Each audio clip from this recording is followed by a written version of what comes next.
Bathroom தண்ணி வரலன்னு போய் சிண்டெக்ஸை பார்த்தா மேலே ஒரே உப்பு, ஃபுல்லாக வெறும் உப்பாக தான் பதிஞ்சிருக்கு. எவ்வளோ உப்பு பாருங்கள், நிறைய உப்பு. இவ்வளோ உப்பு என்ன காண்றோன்னு பார்த்தோம். லாஸ்ட்டில் ட்ரம்மை கழட்டி போட்டு தனியாக கவுத்து தான் இருக்க உப்பெல்லாம் எடுத்தோம். எவ்வளோ உப்பு பாருங்கள், உள்ளுக்கு விட்டு அல்ல வந்துக்கிட்டே இருக்கு உப்பு. மண் போரு கம்ப்ரஸரில் ஓடுதில்ல, அதில் வர்றது. லாஸ்ட்டில் உள்ளுக்கு விளக்க மாட்டு விட்டு இப்போ புரண்டு எடுக்கிற மாதிரி ஆகிடுச்சு. மாதக்கணக்கில் வருஷக்கணக்கில் நம்ம கழுவாமல் வர்றதுனால ஃபுல்லாக உப்பு படிஞ்சிடுது. லாஸ்ட்டில் ட்ரம்மை கலட்டி க்ளீன் பண்ணுற சூழலுக்கும் வந்துருக்கு.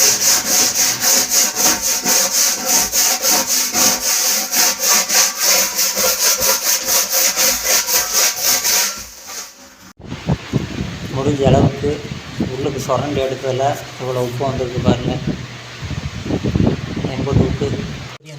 அதனால் க்ளீன் பண்ணுறதுக்கு நம்ம தொட்டில் இந்த டெலிவரி வர பைப்பு கிட்ட ஒரு டீயை போட்டு டம்மி எம்டியாக போட்டு விட்டோம்.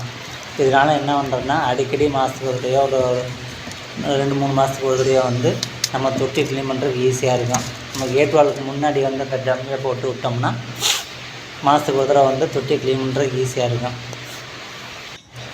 தொட்டிக்குள்ளே தான் இறங்கி க்ளீன் பண்ணணும்னு அவசியம் இல்லை. நம்ம அந்த வெளியே போடுற அந்த கேட் வால் பக்கத்தில் இருக்கிற ஓப்பனரில் மூடி போட்டு திறந்து விட்டால் போதும். நம்ம வந்து உள்ளுக்கு இருக்கிற அந்த கசடு தண்ணியை வெளியேற்றிக்கலாம். அடிக்கடி வந்து நம்ம வந்து தண்ணி வந்து தொட்டியை க்ளீன் பண்ணுறதுக்கு ஈஸியாகவும் இருக்கும். நம்ம சிண்டெக்ஸ் வைக்கும்போது பார்த்திங்கன்னா வந்து டெலிவரி பைப்பு உள்ளுக்கு பார்த்திங்கன்னா வந்து 1 இன்ச்சு இல்லை 1.5 இன்ச்சு அளவுக்கு வந்து மேலே வந்து எடுத்திருப்போம். ஆனால் அந்த 1.5 இன்ச்சு அளவுக்கு வந்து கீழே வந்து உள்ளுக்கு தண்ணி நிற்கும். நம்ம தண்ணி கீழே நிற்கிறனால வர உப்பு வந்து கீழே போய் படிஞ்சிடும்.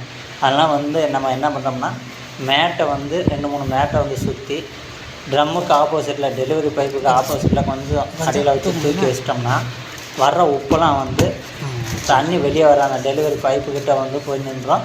தண்ணி நம்ம கீழே ஓப்பன் பண்ணுறப்போ அந்த உப்பெல்லாம் கீழே வந்துடும், தொட்டிக்குள்ளே தங்காது. நமக்கு வந்து ஓடுறப்ப வந்து படியாது. இப்போ தண்ணி போட்டு உப்பெல்லாம் வெளியே சுத்தம் பண்ணியாச்சு. இந்த அவுட்ரு பார்த்திங்கன்னா ஓப்பனரில் வந்து ஓப்பன் பண்ணி விட்றோம், தண்ணி வருது. நம்ம அடிக்கடி வந்து 10 நாளைக்குள்ள ஒரு 15 நாளைக்கு ஒரு தடவை வந்து தொட்டி வந்து எம்டி ஆக்கி விட்டு உள்ளுக்கு ஒரு குச்சியை வச்சு லைட்டாக கலக்கி விட்டு க்ளீன் பண்ணிக்கலாம்.